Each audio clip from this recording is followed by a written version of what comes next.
Hello everyone and welcome to this video. आज इस video में हम बात करेंगे कि आप अपना एक प्रोफेशनल रिज्यूमे कैसे बनाएं इन्वेस्टमेंट बैंकिंग प्रोफाइल्स के लिए। अगर आप इन्वेस्टमेंट बैंकिंग या other core finance profile target कर रहे हो तो रिज्यूमे में कुछ इंपॉर्टेंट स्किल्स आपको ऐड करनी होती है और रिज्यूमे का एक फॉर्मेट बहुत ही रेलेवेंट बनाना पड़ता है। ठीक है, उसमें आपको इंपॉर्टेंट फाइनेंस रिलेटेड प्रोजेक्ट्स आपको ऐड करने हैं, कोई भी इधर उधर की चीज़ आपको ऐड नहीं करनी होती है। यही सारी चीज़ें मैं आपको अपने क्लास में भी सिखाता हूँ, बट क्लास में जब हम काम करते हैं तो हमें पूरा रिज्यूमे बनाते हैं जिसमें बहुत टाइम लगता है। और मैं स्टूडेंट्स को जब वो रिज्यूमे देता हूँ तो जनरली स्टूडेंट्स उसी रिज्यूमे को कॉपी पेस्ट कर लेते हैं, तो सारे रिज्यूमे बिल्कुल सेम से बनने शुरू हो जाते हैं। तो आज हम डिस्कस करेंगे कि चैट जीपीटी को यूज करके आप एक प्रोफेशनल यूनिक रिज्यूमे कैसे बनाएं। ठीक है, तो सबसे पहले मैं आपको लेके चलता हूं चैट जीपीटी पर। तो आइए यहां पर हम चलते हैं गूगल के ऊपर और यहां हम लिखेंगे chat GPT, right, chat GPT login. तो जो पहला लिंक आता है उसी पर आप क्लिक कर लीजिए और यहां से आप लॉगिन पे क्लिक करें या साइन अप पे क्लिक करें। तो मैं लॉगिन पे क्लिक कर लेता हूं और उसके बाद कंटिन्यू विद गूगल इस पर क्लिक करेंगे। यहाँ पर मैंने अपना अकाउंट ऑलरेडी बनाया हुआ है तो वो इस पर मैं क्लिक कर लेता हूँ।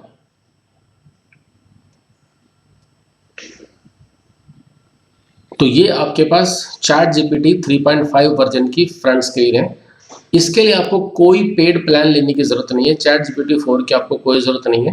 हम इसी के थ्रू, चैट जीपीटी के थ्रू ही अपना रिज्यूमे बनाएंगे। तो सबसे पहले आप अपने बारे में इसके अंदर लिख दीजिए। क्या लिखेंगे? मैसेज चैट जीपीटी यहाँ पर, I am MBA finance and BCom from let's suppose Delhi university. जो भी आपका है वो लिख दीजिए। I want to prepare my resume for investment banking and other core finance profiles. I have also done course on investment banking where I learned financial modeling and valuations with 10+ projects. Okay, ये हमने लिखा है। अब सबसे पहले से हम पूछते हैं कि मेरे रिज्यूमे में क्या क्या सेक्शंस होने चाहिए। What sections should be there in my resume which targets the finance profiles। अभी मैंने इतना लिखा है, ऐसा कुछ आप भी लिख सकते हो। ठीक है, अभी देखते हैं कि ये क्या आंसर आपको देता है। मैं इसको कॉपी कर लेता हूं, मुझे इसकी जरूरत दोबारा पड़ सकती है। ठीक है, तो ये देखिए क्या लिखा है इसने। सबसे पहले आपके पास कॉन्टैक्ट इन्फॉर्मेशन होनी चाहिए, ठीक बात है। फिर वो कह रहा है कि आपकी समरी या ऑब्जेक्टिव स्टेटमेंट, या इसे आप कह सकते हो करियर ऑब्जेक्टिव, ये स्टेटमेंट भी होनी चाहिए। एजुकेशनल बैकग्राउंड, स्किल्स, कोई एक्सपीरियंस आपका है तो, प्रोजेक्ट्स, सर्टिफिकेशन, कोई एडिशनल सेक्शन अगर आप डालना चाहें। अगर आपको ये चीज़ पसंद आई तो ठीक है, नहीं तो एक काम करो, आप इसको रिफ्रेश कर दो, ये वाला बटन पे क्लिक करके रीजनरेट। तो ये कुछ इसी तरह की दूसरी चीज़ बना के देगा। देखो समरी ये तो आ गया, एजुकेशन, सर्टिफिकेशन, स्किल्स, एक्सपीरियंस, ठीक है, और इंटर्नशिप, अवार्ड्स कुछ अगर है तो। ठीक है, ये क्या है एक्चुअली ये सब हमें पहले भी पता है, बट मैं आपको जीरो समझ करके रिज्यूमे बनाना सिखा रहा हूँ। Are you getting my point? ठीक है, तो सबसे पहले हमारी बात आती है कि हमें ये सब लिखना है। मैं रिज्यूमे पूरा जीरो से बनवा रहा हूँ, राइट। तो मैं आपको लेके चलता हूँ सबसे पहले वर्ड के ऊपर। ये जो वीडियो हम बना रहे हैं ये हमारी प्लेसमेंट सीरीज की 4th वीडियो है। हम पहली वीडियो से एक बात डिस्कस करते हुए आ रहे हैं कि आपको रेलेवेंट रहना है। इंटरव्यू में जाने से पहले आपको प्लान करना है कि इंटरव्यू में आप क्या क्या टॉपिक्स हैं जो डिस्कस डेफिनेटली करना चाहते हो, और कौन से ऐसे टॉपिक्स हैं जो डिस्कस आप नहीं करना चाहते। तो वो जो प्लानिंग है वो आपके रिज्यूमे से ही स्टार्ट हो जाती है। तो रिज्यूमे में भी आपको वही चीजें डिस्कस करनी है जो आप रिक्रूटर के साथ डिस्कस करना चाहते हो। हम अपनी लाइफ में ना सैकड़ों चीजें करते हैं, बट सारी चीजें रिज्यूमे में नहीं डालनी होती। हमें रिज्यूमे में सिर्फ वही डालनी है जो रिक्रूटर की रिक्वायरमेंट है, या अगर हमें उन चीजों को ऐड करना ही है तो उनके बारे में कम बात करना है जो इररिलेवेंट है। मैं दोबारा बोलता हूं, ऐसी चीजें जो रिक्रूटर की रिक्वायरमेंट है उनको हम लिखेंगे और थोड़ा डिस्क्राइब भी करेंगे। ऐसी चीजें जिनकी रिक्रूटर को रिक्वायरमेंट नहीं है उनको हम नहीं लिखेंगे, और लिखना कंपलसरी है। मान लीजिए कोई एक्सपीरियंस आपका, अगर आप लिखोगे नहीं तो 2 साल का गैप दिखेगा। एक्सपीरियंस लिखना पड़ेगा, रेलेवेंट है नहीं तो आप उसके बारे में मिनिमम लिखोगे, राइट। सबसे पहले क्या बात हुई हमारी कि आपको अपनी कॉन्टैक्ट इन्फॉर्मेशन लिखनी है। तो मैं यहाँ पर टॉप सेक्शन में एक ये डाल देता हूँ, ठीक है। इस सेक्शन में हम लिखेंगे अपनी कॉन्टैक्ट डिटेल्स, राइट।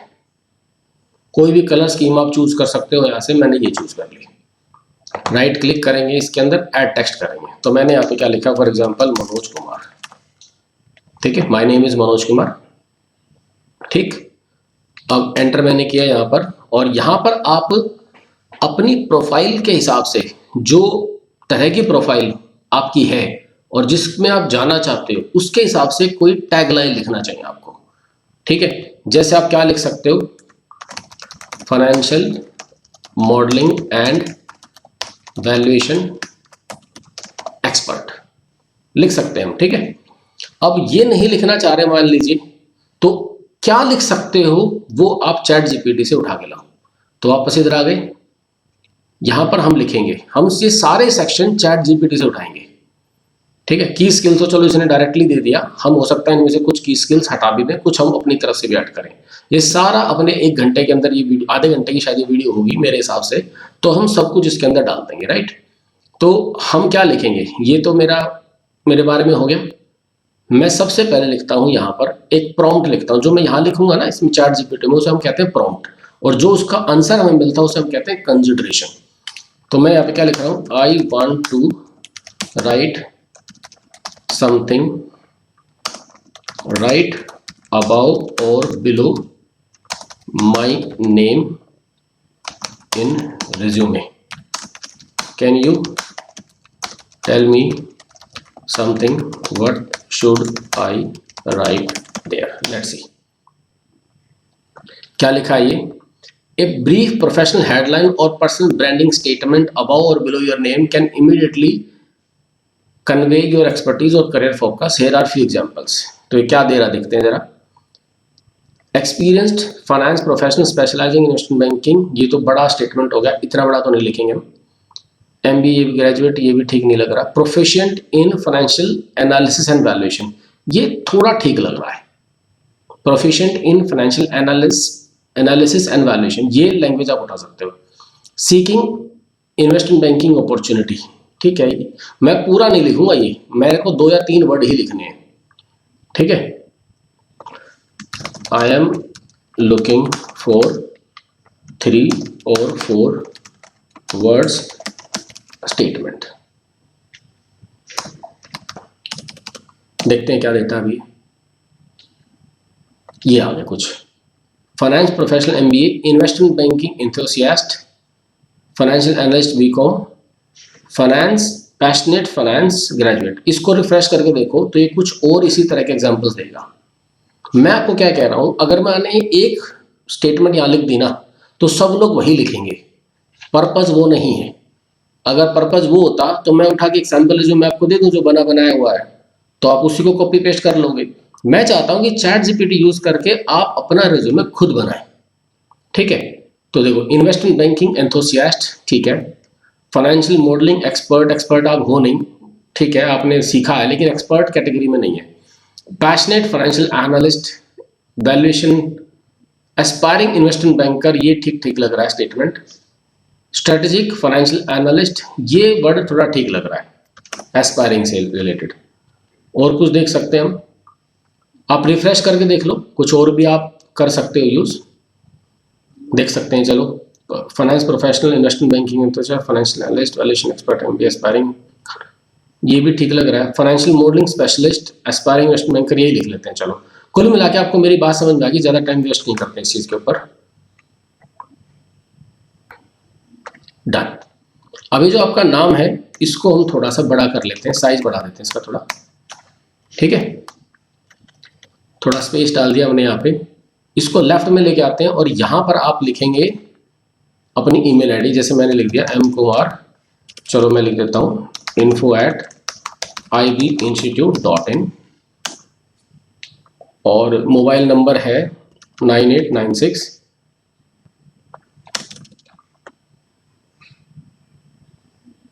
9896999313।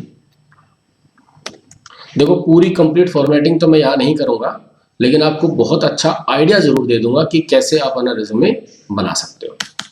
अब यार राइट साइड में इधर आकर के आप अपने लिंक्डइन का लिंक डाल देंगे, ठीक है। तो जैसे मैं तो सिंपल ये लिख देता हूँ www.linkedin.com, जो एक्चुअली है आप वो डाल देना, कि आपका लिंक जो URL आता है ना आपकी प्रोफाइल का, वो आपको डालना है, ठीक है। और यहाँ पर आप फॉर एग्जांपल अपना एड्रेस लिख दो, क्योंकि एड्रेस यहाँ पर टॉप पर होना ही होना चाहिए, रोहिणी देवी, ठीक है। अब कोशिश ये करो, अगर हो सकता है जिस लोकेशन पे आपकी जॉब है, जहाँ पर आप जिस लोकेशन के लिए आप अप्लाई कर रहे हो, वही लोकेशन यहाँ मेंशन कर दो, अगर कर सकते हो तो ज़्यादा बेटर है, प्रेफरेंस मिलती है, ठीक है। अब ये जो इनके बीच में ना स्पेस थोड़ा ज़्यादा है, मुझे उसको कम करना है, तो कम करने के लिए आप इसके अंदर जाओगे, यहाँ पे स्पेसिंग के ऑप्शंस आ जाते हैं कुछ, ठीक है। लाइन स्पेसिंग ऑप्शंस, यहाँ से कुछ स्पेसिंग आप कम कर सकते हो अगर किसी तरीके से।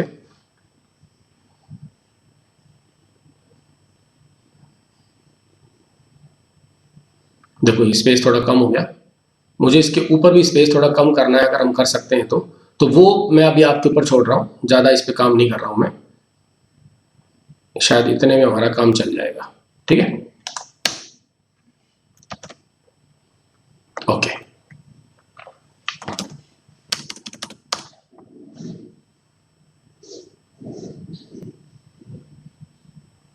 अब हमें नेक्स्ट सेक्शन में जाना है, तो मैं बाहर आने की कोशिश कर रहा हूँ, ये आने दे नहीं रहा, कोई बात नहीं, ठीक है। अब बाहर आ गए हम इस पर्टिकुलर बॉक्स से।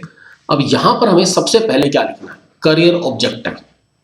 क्या लिखना है, करियर ऑब्जेक्टिव। तो वापस फिर से चैट जीपीटी में जाएंगे और यहाँ पर लिखेंगे हम career objective, please draft a professional career objective, ठीक है। देखते हैं, इतना ही लिख के देखते हैं कि क्या आंसर आता है।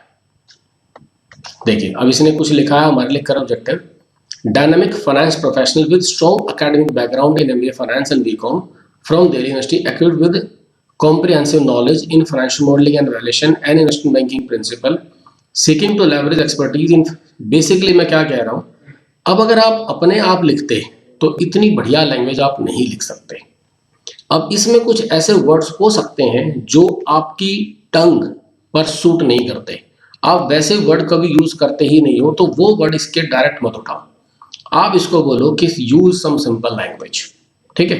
अब जैसे मैं सबसे पहले तो इसको रिफ्रेश कर लेता हूँ, तो ये कुछ इसका डिफरेंट वर्जन हमें प्रोवाइड करेगा। अब ये 5 लाइन दे रहा है, मुझे मान लो 3 लाइन देनी है, तो मैं इसको बोल दूंगा गिव मी ओनली 3 लाइन्स। देखते हैं, ये देखिए 3 लाइन्स में आ गया। तो रिजल्ट ओरिएंटेड ये आपका वर्ड नहीं है, मान लो हटा दीजिए। Result oriented finance professional with an MBA in finance and expertise in financial modelling, ये दो कितना अच्छा लैंग्वेज है ये। Seeking a challenging role in investment banking to apply analytical skills and industry knowledge in driving strategic decision making and, ठीक है, कुछ आ रहा है यहाँ पे, आप रिफ्रेश करो तो आपके पास अभी क्या हो गया, 3 अलग अलग तरह के करियर ऑब्जेक्टिव आ गए। इनमें से जो सबसे सुटेबल लगे वो आप यूज कर सकते हैं।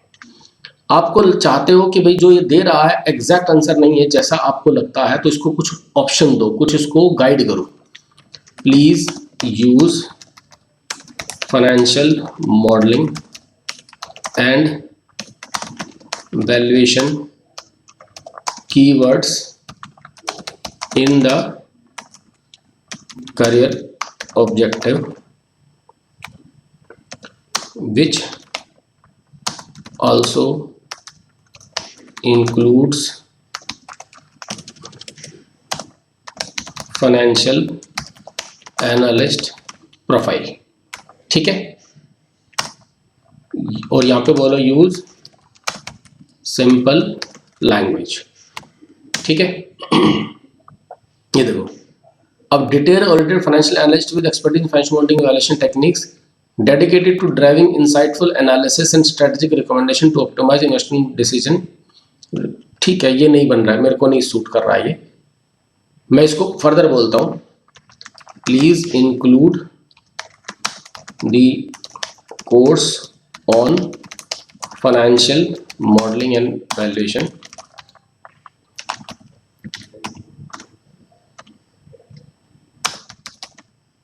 Knowledge in the statement. अब देखते हैं क्या कहता है ये। Detail oriented financial analyst equipped with comprehensive knowledge on financial modeling and valuation technique gained through specialized coursework dedicated to delivering insightful analysis and strategic recommendation। ठीक है, कुछ चीजें आ रही हैं। Seeking a role where I can leverage my skills to derive financial success and support strategic initiatives। तो कुछ अच्छे sentences आपके पास आ रहे हैं, तो यहां से आप अपना करियर ऑब्जेक्टिव उठा लीजिए। ठीक है, तो मैं अब सबसे पहले जाता हूं, चेक करता हूं सबसे अच्छा मुझे क्या लगा। तो सबसे पहला आया था dynamic finance professional with strong academic background, MBA finance and BCom from the university equipped with comprehensive knowledge in valuation. ये मुझे सबसे ज़्यादा ठीक लगा, फर्स्ट वाला। इतना उठा सकते हैं। कॉपी किया, यहां पर आए और इसको पेस्ट कर दिया। ठीक है, इसको अगर आप कम ज़्यादा करना चाहो, you are most welcome to do it, कोई प्रॉब्लम नहीं है। मैं इसको थोड़ा सा यहां से राइट कर लेता हूं ताकि सिर्फ एग्जैक्ट 3 पेज में ही आना चाहिए।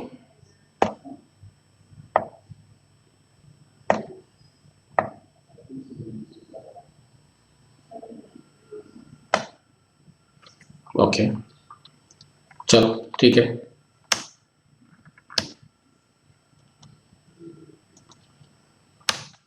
ओके, थोड़ा मुझे इसका लगता है साइज बड़ा करेंगे तो ठीक रहेगा थोड़ा। अब इतना बड़ा स्टेटमेंट अगर ठीक लग रहा है तो रखो, नहीं तो आप इसको एडजस्ट कर सकते हो। डन। अब इसके बाद क्या लिखते हैं हम? इसके बाद हम लिखते हैं प्रोफाइल समरी, या फिर प्रोफाइल समरी यही लिख सकते हैं, या फिर इससे आप पूछ लो एग्जाम्पल के लिए, what should be the next section in my resume after career objective. वैसे आपको चीजें समझ में आने लग गई होंगी, लेकिन वीडियो देख लो अंत तक, काफी चीजें और भी सीखेंगे। तो ये क्या कह रहा है? Education, can we also write profile summary. देखते हैं क्या कहता है। Absolutely including a profile something. अब ये दोगे इसने सब प्रोफाइल समरी साथ साथ दे भी दी। मैं इसको बोलता हूं give me profile summary in bullet points. अब देखते हैं क्या कहता है। ठीक है, dynamic finance professional with MBA in finance and BCom from Delhi university, proficient in financial modelling and valuation and investment analysis, experience in conducting comprehensive financial. जो भी लिखा है इसमें से चाहो तो रिफ्रेश कर लो या इन्हीं को as it is copy paste करो। अब ये क्या है, सेम दूसरा स्टूडेंट नहीं लिखेगा। ठीक है, क्योंकि क्लास में 20 स्टूडेंट होते हैं, सब लोग सेम चीजें लिखेंगे तो ठीक नहीं है। तो मैं इसी लैंग्वेज को उठा लेता हूं, जो भी यहाँ लिखा है कॉपी किया, यहाँ पे पेस्ट कर दिया, ये हो गया। अब हम क्या करेंगे, इसको सेलेक्ट किया, बुलेट पॉइंट्स में डाल दिया, ठीक है। अब मैं इसको थोड़ा ना सेपरेट करना चाह रहा हूं इस सेक्शन से और इस सेक्शन से। सबसे पहले आप, एक तरीका है जो मैं आपको बता रहा हूं, चॉइस आपकी है, अगर ये यूज करना चाहो तो करो, नहीं तो कोई बात नहीं। तो ये देखो, इसको थोड़ा सा ऐसे एक ये बन जाएगी, ठीक। इसको हम कलर चेंज करना चाहेंगे, ये मुझे ठीक लग रहा है। अब इसको यहां पे डाल देता हूं मैं एग्जांपल के लिए, और यहां लिख देता हूं मैं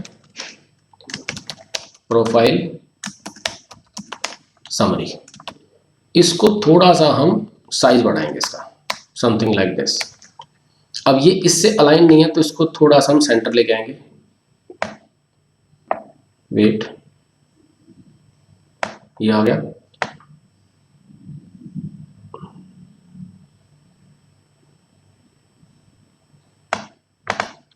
अभी ठीक लग रहा है, प्रोफाइल समरी ये हो गई। अब मैं इसी को कॉपी करके, वेट, दोबारा पेस्ट करता हूं और इसको यहां ले आता हूं।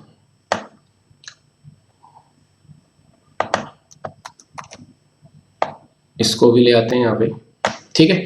अब ये प्रोफाइल समरी हो गई। इसके बाद यहां पर हम क्या लिखेंगे, फॉर एग्जांपल मैं लिख देता हूं की स्किल्स। अब जैसे हमने, जैसे ये जो डिवाइडर या कह दो आप शेप लगाई हमने, ये लगाने के बाद आपको कैसा लग रहा है? अच्छा नहीं लग रहा है? थोड़ा लुक अच्छा नहीं आ गया इस चीज़ का? देखो ना, मुझे तो ठीक लग रहा है, आप बाकी आप बताइए आपको कैसा लगा ये। इसका पहले थोड़ा सा हम साइज बढ़ा लेते हैं। कोशिश ये करना कि प्रोफाइल समरी जितने पॉइंट पर हो, की स्किल्स भी उतने ही होनी चाहिए।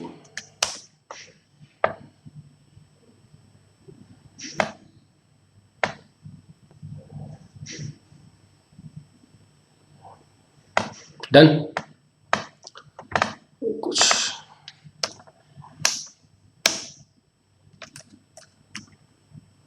की स्किल दबा हुआ क्यों आ रहा है? ठीक है, ठीक करने का बाद में काम करेंगे अभी।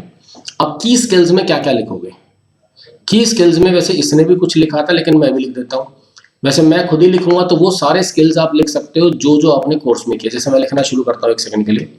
सबसे पहले Excel 2019 and MS office 365, done. उसके बाद अगर आपने VBA प्रोग्रामिंग क्लास में करी है और उस पर आपका अच्छा होल्ड है तो VBA मैक्रो लिख दीजिए, कोई दिक्कत नहीं है। उसके बाद लिखो आप फाइनेंशियल मॉडल्स, जैसे कि मैंने लिखा फाइनेंशियल मॉडलिंग। जो जो आपकी स्किल्स हैं वो सब लिख दीजिए, कोई प्रॉब्लम नहीं है, ठीक है। DCF वैल्यूएशन, इसके फुल फॉर्म भी लिखो और DCF भी लिखो, दोनों लिख दीजिए। जैसे मैं लिख देता हूं इस counted cash flow and DCF। फिर हम लिखेंगे जैसे कंपनी कंपेरेबल एनालिसिस, कंपनी, लिखना वही जो रिक्रूटर की रिक्वायरमेंट है प्लस जो आपको बहुत अच्छे से आता है, जिसके आप एग्जांपल दे सकते हो, ट्रांजैक्शन एनालिसिस, ठीक है।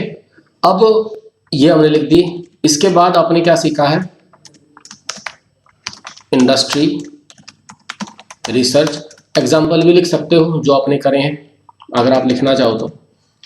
फिर आपने किया है इक्विटी रिसर्च रिपोर्ट राइटिंग। उसके बाद आपने किया है कंपनी प्रोफाइल। आप चाहो तो अलग अलग लिख दो, जैसे company profile and pitch book, या फिर पिच बुक अलग से, ठीक है। पिच बुक प्रिपरेशन लिख दो, ठीक। आपने LBO भी किया है, पूरी फुल फॉर्म लिख दो, लेवरेज बाय आउट या फिर LBO। और आपने प्रोजेक्ट फाइनेंस भी क्लास में किया है, ठीक है। तो प्रोजेक्ट फाइनेंस भी लिख दो। एग्जाम्पल लिखना चाहो तो एग्जाम्पल लिख दो, जैसे कि सोलर आपने किया है, आपने क्लास में रियल एस्टेट भी किया है, ठीक है, डन।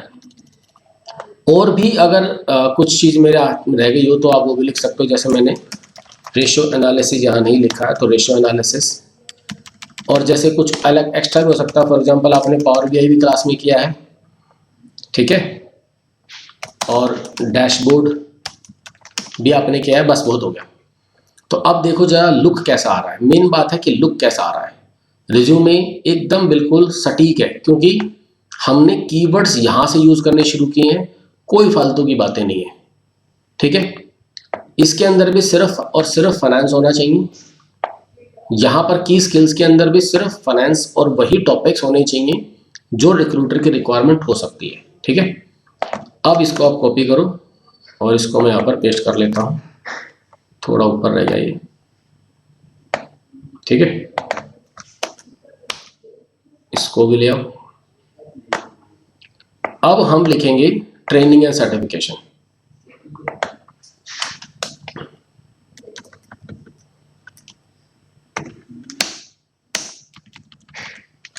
यहाँ पे लिखो ट्रेनिंग एंड सर्टिफिकेशंस। थोड़ा इसको एडजस्ट कर लेते हैं ताकि इसकी लेंथ पर ही आ जाइए, ठीक है। इसको हम थोड़ा बड़ा करेंगे, एक सेकेंड, इसको अगर थोड़ा सा एडजस्ट कर ले, या तो इसको यहाँ कर लो। देखो ये एडजस्टमेंट वाला काम है, वीडियो के अंदर नहीं करना चाहिए, ये सब आप बाद में बैठ के आराम से कर लेना, ठीक है। अब ट्रेनिंग एंड सर्टिफिकेशन आ गया। अब यहाँ पर हम क्या लिखेंगे, जैसे कि मैंने लिखा course name financial modelling and valuations. यहाँ लास्ट में इधर आके कहीं लिख दो ड्यूरेशंस, 3 मंथ्स लिख दो या फिर टाइम लिख दो, कब से कब तक किया, या फिर दोनों लिख दो, कोई दिक्कत नहीं है। जैसे आपने किया हो, मान लीजिए जनवरी 24 टू अप्रैल 24, ठीक है, कोई दिक्कत नहीं है। इसमें कोर्स नेम तो ये हो गया, इसको थोड़ा बोल्ड कर दें तो अच्छा रहेगा। यहाँ पे लिख दो आप इंस्टीट्यूट नेम, अगर लिखना चाहो तो, नहीं तो कोई दिक्कत नहीं, कोई कंपलसरी नहीं। इंस्टीट्यूट है आपका IB इंस्टीट्यूट दिल्ली, ठीक है। इसके बाद आपने इस कोर्स में क्या लिखा है, एग्जैक्टली क्या किया हुआ है, उसके बारे में 2 लाइन लिख दो, जिसको आप सिनॉप्सिस कह सकते हो, ठीक है। जैसे मैं क्या लिखने वाला हूं, learn how to prepare financial models and do valuations absolutely from blank Excel and perform merger analysis। इसके बाद आगे लिखना चाहो लिख दो prepared equity research reports, industry analysis, ठीक है, and company profile and pitch book.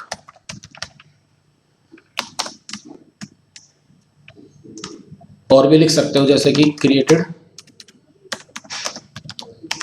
Project finance models on solar, hotel, construction and real estates. ये थोड़ा आपने क्या लिख दिया, सिनॉप्सिस लिख दिया, राइट। सिनॉप्सिस बेसिकली इस कोर्स की समरी, इस कोर्स में आपने क्या लिखा है वो सारी चीज। अब आती है नेक्स्ट बात कि आपने जो इस कोर्स में किया है उनके प्रोजेक्ट लिखो। तो यहां पर आप लिखो प्रोजेक्ट 1, ठीक है, प्रोजेक्ट 2, प्रोजेक्ट 3, प्रोजेक्ट 4। जो जो आपने प्रोजेक्ट लिखे हैं वो सारे प्रोजेक्ट लिख सकते हो। अब इसमें एक चीज है जिस पर हमें डिस्कशन करना है, अगर आप सारे प्रोजेक्ट्स सारे प्रोजेक्ट्स 10 प्रोजेक्ट लिखोगे जो हमने क्लास में किए, तो कम से कम आपके 2 पेज लगेंगे, राइट। और अगर आप एक पेज में अपना सीवी बनाना चाहते हैं तो फिर आपको चीजों को थोड़ा थोड़ा मैनेज करना पड़ेगा, और यहाँ पे प्रोजेक्ट्स के डिस्क्रिप्शंस लिखने की बजाय सिर्फ प्रोजेक्ट के टाइटल आपको लिखने हैं। टाइटल तो लिखने पड़ेंगे क्योंकि आपको ज्यादा से ज्यादा प्रोजेक्ट्स रिज्यूमे के अंदर मेंशन करने चाहिए, क्योंकि अगर आपका रिज्यूमे रिक्रूटर के हाथ में आया तो रिक्रूटर को उन प्रोजेक्ट में से कोई एक भी प्रोजेक्ट सीधा सीधा रिलेटेड लगा तो आपका रिज्यूमे शॉर्टलिस्ट हो जाएगा। एग्जाम्पल के लिए उसको चाहिए कोई रियल एस्टेट की वैल्यूएशन कर सकता हो, रियल एस्टेट प्रोजेक्ट बना सकता हो, आपने रियल एस्टेट प्रोजेक्ट लिखा हुआ है तो बहुत चांस है कि आपका रिज्यूमे शॉर्टलिस्ट हो जाएगा। उसको चाहिए कंपनी वैल्यूएशन वाला बंदा, तो आपने कंपनी वैल्यूएशन सारे लिखे हुए हैं, शॉर्टलिस्ट होने के पूरे चांस हैं। उसको चाहिए कोई ऐसा कैंडिडेट जो मर्जर के मॉडल बना ले या इक्विटी रिसर्च रिपोर्ट राइट कर ले, आपकी जो जॉब लगेगी ना वो किसी एक में लगेगी, सारे प्रोजेक्ट्स के रिलेटेड जॉब नहीं मिलने वाली। तो आपको लिखने चाहिए ज्यादा से ज्यादा, उससे क्या होगा, जॉब अपॉर्चुनिटीज आपकी बढ़ जाएंगी, आप ज्यादा से ज्यादा कंपनीज में अप्लाई कर सकते हो। समझ में आ रही है मेरी बात? एक सिंगल रिज्यूमे मल्टीपल प्रोफाइल्स के लिए रेलेवेंट हो जाएगा। Are you getting my point? ठीक है। वैसे एक बात कही जाती है कि आपका रिज्यूमे किसी एक पर्टिकुलर प्रोफाइल के हिसाब से बनाया जाना चाहिए, बट हमें नहीं पता कि मुझे मर्जर की प्रोफाइल के लिए ओपनिंग मिलेगी, वैल्यूएशन के लिए मिलेगी, फाइनेंशियल मॉडलिंग के लिए मिलेगी, या कंपनी प्रोफाइल पिच बुक या इक्विटी रिसर्च रिपोर्ट राइटिंग या इंडस्ट्री रिसर्च, कहाँ पर इंटरव्यू होगा। इसलिए मैं सारे प्रोजेक्ट्स बच्चों को लिखने के लिए कहता हूँ और ये स्ट्रेटजी काम कर रही है। ठीक है, तो अब आते हैं इसके ऊपर कि अगर हम 2 पेज रिज्यूमे बनाना चाहें तो हम अब क्या लिखें। तो सबसे पहले यहाँ पे क्या लिखो, financial model and valuation for company का नाम। जैसे कि आपने एप्पल का मॉडल बनाया है तो एप्पल लिख दो, एप्पल इंक, या आपने मैकडोनाल्ड का मॉडल बनाया है। वैसे आपको मैंने क्लास में बताया है कि कम से कम 3 फाइनेंशियल मॉडल बनाने जरूरी है, ठीक है। And Netflix. एक बात तो ये है कि आप इन तीनों प्रोजेक्ट्स को, ये एक्चुअली क्या आपके 3 प्रोजेक्ट हैं, आप इन तीनों प्रोजेक्ट को एक प्रोजेक्ट के अंदर भी लिख सकते हो, या फिर आप चाहो तो अलग अलग प्रोजेक्ट भी लिख सकते हो। कि जैसे आपने इधर आपने एप्पल लिख दिया, यहां पर आपने फिर मैकडोनाल्ड लिख दिया। समझ रहे हैं मेरी बात? अभी सबके अपने अपने फायदे और नुकसान हैं। यहां पे आपने ये लिख दिया और यहां पर आपने मान लो नेटफ्लिक्स लिख दिया। समझ में आ रही बात? 3 प्रोजेक्ट हो गए। अब इसके अंदर कुछ लिखोगे कि नहीं लिखोगे कि एग्जैक्टली आपने इस प्रोजेक्ट के अंदर क्या लिखा, तो बुलेट पॉइंट है वो चीज लिख दीजिए। ठीक है, अब हम वापस चलते हैं चैट जीपीटी पे कि ये जो चीज हमने लिखी थी, ये तो हमने अपनी लैंग्वेज लिखी ना, क्या इसको हम थोड़ा बेटर लिख सकते हैं? ठीक है, let me copy this, go to ChatGPT. I have learned the following in investment banking course. Paste कर दिया। इसको बोलो rewrite it for my resume and I will use it as course summary. देखते हैं क्या लिख के देता है। इन्वेस्टमेंट बैंकिंग कोर्स समरी, बहुत ज़्यादा लिख दिया इसने। Please write only 3-4 lines as paragraph. अब देखते हैं क्या लिखता है। आई हैव तो मत लिखना, acquired expertise in constructing detailed financial model and conducting valuation from scratch using Excel. कितनी अच्छी लैंग्वेज है। देखो मैंने भी लिखी है एक लैंग्वेज, वो भी ठीक है, मैं अपनी गलत तो नहीं बताऊंगा, लेकिन इसकी लैंग्वेज थोड़ी बेटर होने के चांसेस हैं। तो acquired expertise in constructing detail financial models and conducting. अब देखो कंस्ट्रक्टिंग वर्ड तो मैंने लिखूंगा, मैं लिख दिया क्रिएटेड, ये कंस्ट्रक्ट वर्ड यूज कर रहा है। कंडक्टिंग वैल्यूएशन मैंने क्या लिख दिया, परफॉर्म्ड वैल्यूएशन, राइट। इस तरह के डिफरेंस आते हैं। Additionally I possess skills in merger analysis, equity research, monitoring. I have also developed project finance models for various sectors such as solar वगैरह वगैरह, डेमोन्स्ट्रेटिंग स्ट्रॉन्ग। कितनी बढ़िया, आप रिफ्रेश करके देख लो, कुछ और बेटर दे देगा आपको। चेक करो इसको। Investment banking course equipped me with expertise इन, आपको मेरी बात समझ में आ गई। ये ठीक लगे ये ले लो, नहीं तो जो मैंने लिखा है, लेकिन कृपया करके सेम टू सेम मत लिख देना। डन, आगे देखते हैं। चलो अब जैसे मैं आपको सजेस्ट करूंगा कि सारे प्रोजेक्ट अलग अलग मत लिखो। अगर देखो आप बिल्कुल फ्रेशर हो, आपके पास कोई रेलेवेंट या इररेलेवेंट एक्सपीरियंस नहीं है, तो 2 पेज का रिज्यूमे बनाओ और जितने ये लिखे हैं ना मैंने, इन सब को अलग अलग प्रोजेक्ट में डाल दो। ठीक है, पहले एक काम करते हैं, सारे प्रोजेक्ट के नाम लिखते हैं। नेक्स्ट क्या है आपका, यहीं पर लिखते हैं कंपनी कंपेरेबल एनालिसिस ऑन, वही जो ऊपर था ना, एप्पल या मैकडोनाल्ड या नेटफ्लिक्स, जो भी आपने क्लास में किया वो करो, क्योंकि अलग अलग बैच अलग अलग लिखते हैं, तो मैंने एप्पल लिख दिया। ठीक है, ये हो गया। फिर मर्जर मॉडल, एक मिनट पहले यहां पे लिखो प्रोजेक्ट 5। ये किसके हिसाब से, अगर आप एकदम एब्सोल्यूट फ्रेशर हैं, आपके पास कुछ भी अलग से लिखने के लिए नहीं है, comprehensive comparable analysis on Apple ink, तो मर्जर मॉडल। अब मर्जर मॉडल आपने किसका किया वो दोनों लिख दो, जैसे कि हमने क्या किया, Tata Motors and CEAT tyres. ठीक है, उसमें एग्जैक्टली क्या किया वो सब हम लिखेंगे, लेकिन पहले मैं क्या कर रहा हूं, प्रोजेक्ट के नाम लिख रहा हूं। ठीक है, फिर आपका आ गया प्रोजेक्ट 6। इसमें आप क्या लिखोगे, आप यहां लिखो leverage bye out, LBO analysis, जो क्लास में किया वही लिखोगे, जैसे नेटफ्लिक्स। ठीक है, एग्जाम्पल। फिर आएगा आपका प्रोजेक्ट 7, इसमें आप आ गए equity research report writing. Project 8, उसमें क्या लिखोगे आप, इंडस्ट्री रिसर्च। एग्जाम्पल डाल दो, यहाँ पे क्या था आपका, ऑटो सेक्टर, मेटल माइनिंग, ये हमने क्लास में करे हैं, और एक मुझे इतना ध्यान में आ रहा, वो आ रहा था क्लोथिंग। ठीक है, उसके बाद आएगा आपका project 9।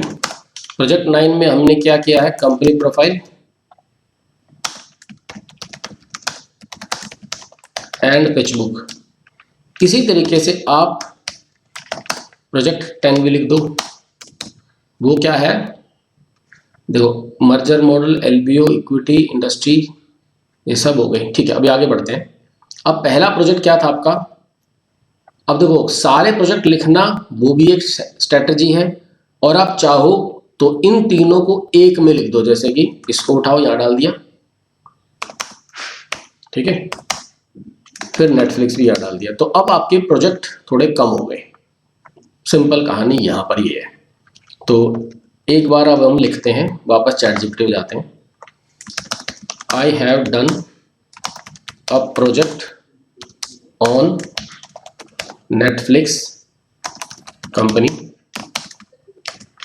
In this project I forecasted the financial statements of Netflix and did DCF valuations along with sensitivity analysis। है ना, अब देखते हैं क्या लिखता है। I want to describe in my resume, give me some bullet points। अब देखते हैं क्या करता है। देखो इसने ना बड़ी बड़ी लाइनें यूज कर दी जो मेरे रिज्यूमे के लिए तो ठीक नहीं होंगी, ठीक है। इसको बोलते हैं keep lines short and use finance related keywords. अब देखते हैं क्या कहता है। देखो forecasting net financial statement conducted, बहुत ज्यादा शॉर्ट कर दिया इसने, it is too short, keep it medium. अब देखो थोड़ा बेटर हो गया। अब यहां पर मुझे जो प्रॉब्लम लग रही है रेज्यूमे के पॉइंट ऑफ व्यू से तो ये चलो ठीक है, लेकिन जो मुझे प्रॉब्लम लग रही है इसने ना कोई भी main Netflix related keyword use नहीं किया कि नेटफ्लिक्स में आपने क्या किया, ऐसा कुछ भी खास नहीं है। Developed forecast for Netflix financial statement कुछ नहीं है इसमें। एग्जीक्यूटिव डीसीएफ रिलेटेड कुछ भी खास नहीं लिखा, ये कुछ नहीं है इसके अंदर, ठीक है। तो इसको बोलो, जैसे अगर मैं डायरेक्टली अगर रिज्यूमे में लिखूंगा तो क्या लिखूंगा, forecasted the subscribers and subscription fees for each segment of Netflix. ये एक लैंग्वेज है जो सिर्फ नेटफ्लिक्स रिलेटेड है। अब सब्सक्राइबर और सब्सक्रिप्शन फीस केवल, ये एप्पल की बात हो रही है, यहाँ पे मैं नेटफ्लिक्स क्लिक के अपना काम कर देता हूँ, नेटफ्लिक्स, ठीक है। Forecast subscriber and subscription fees for each segment of Netflix. इसके बाद आप लिखो created dynamic schedules for content assets and content liabilities. अब आपको मैं कहना क्या चाह रहा हूं, मैं ये कहना चाह रहा हूं कि ऐसी चीजें लिखनी है यहाँ पे जो नेटफ्लिक्स रिलेटेड हो। यहां पर अगर मैं लिख दूं कि forecasted income statement, balance sheet and cash flow statement for Netflix, तो ऐसा क्या किया जो इसी प्रोजेक्ट में किया, फिर वो तो सब कुछ इसी में भी है, मैकडोनाल्ड में भी वही है, एप्पल में भी वही है। Are you getting my point? तो क्योंकि मैं ये प्रोजेक्ट सेपरेटली लिख रहा हूं, नेटफ्लिक्स का प्रोजेक्ट सेपरेट है, तो नेटफ्लिक्स रिलेटेड बातें यहां पे लिखी जाएंगी, राइट। अब 2 लाइन लिख दो या 3 लाइन लिख दो, चॉइस आपकी है, ठीक है। अब क्योंकि आपने डीसीएफ भी किया है तो लिखो यहां पे derived intrinsic value of company using DCF. यहां पे लिखना चाहो लिख दो created schedules for back FCFF, okay schedules नहीं, यहां लिखो calculated back FCFF terminal value share price और बहुत सारी चीजें। 3 लाइन होगी। अब ऐसा ही आप इसमें भी करोगे कि आपने मैकडोनाल्ड में क्या किया, और मैकडोनाल्ड में स्पेसिफिकली क्या किया मैंने मैं बता देता हूं, ठीक है। यहां पे आप लिखो forecasted number of restaurants, franchise restaurants and company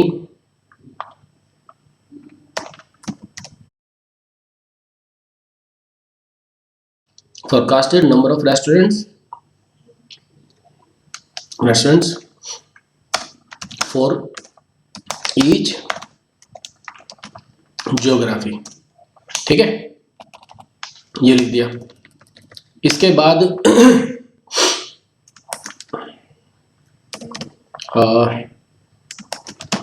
created dynamic schedules for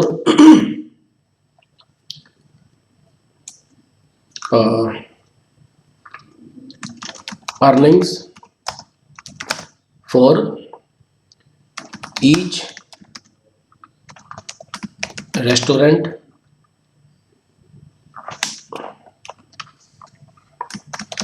franchise restaurant and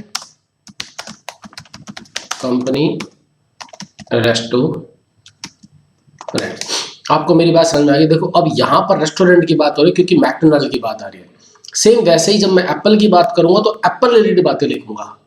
जब मैं यहाँ कंपनी कंपेरेबल एनालिसिस की बात करूंगा तो उससे रिलेटेड बातें लिखूंगा।